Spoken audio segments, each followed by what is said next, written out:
Hi there, this is Ben Eubanks with Upstart HR. I'm also an analyst over at the Brandon Hall Group.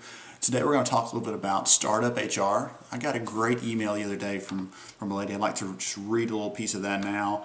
She was talking about some questions she had, and I thought, this is something I haven't covered before, something that's probably a question in a lot of people's minds that might run across the website or run across or just be in the profession, and so I wanted to share some of that.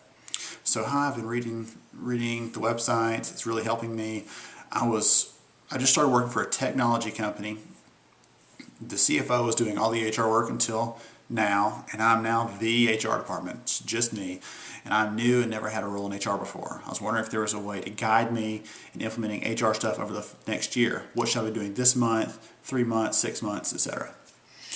And my response back to her was, it depends. I feel like a lawyer throwing that out there, but it really does depend. Your organization might be in a different place, a different situation, and so what I need to do at 3 months for my organization or 6 months is not necessarily what you need to.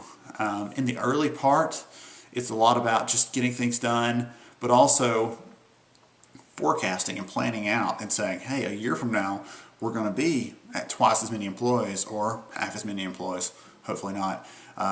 But understanding some of those things and really looking forward, working with the business leaders to understand where you're going to be so you can build the infrastructure, the framework to support that, whatever it might be. If it's a very small organization, you're probably wearing a lot of hats as the HR manager and having to do a lot of different things.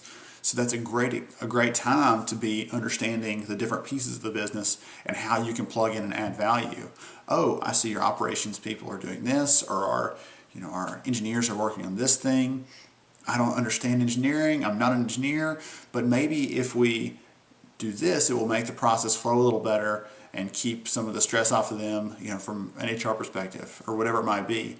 But just understanding some of the how the business works, that's really great at those early stages to partner with the business, the leadership, and to understand how that is so you can really support them as you go forward. There's a lot of planning. There's a lot of understanding where you're going to go. And if you've never been in HR before, it's kind of tough to understand and to think forward and think beyond where you are today to what you're going to need when you hit 20, 50, 100, 1,000 employees, whatever it might be.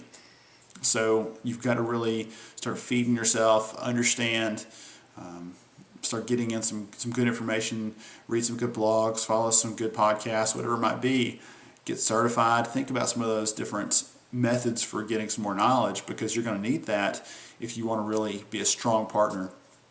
There's a really good competency model out there from SHRM on the essential HR competencies, and the first one, the number one on the list, is understanding HR. Basically, knowing your stuff when it comes to that, and that's a good tie-in with this conversation, because if you don't have that basic foundation, as you go along, you become more of an administrative person. People will value your opinion less when it comes to strategic decisions, and you will lose some of that credibility that you really need as the business grows. So understand your HR stuff. Get that house in order before you do anything else, and people will start coming to you for advice with questions, things like that.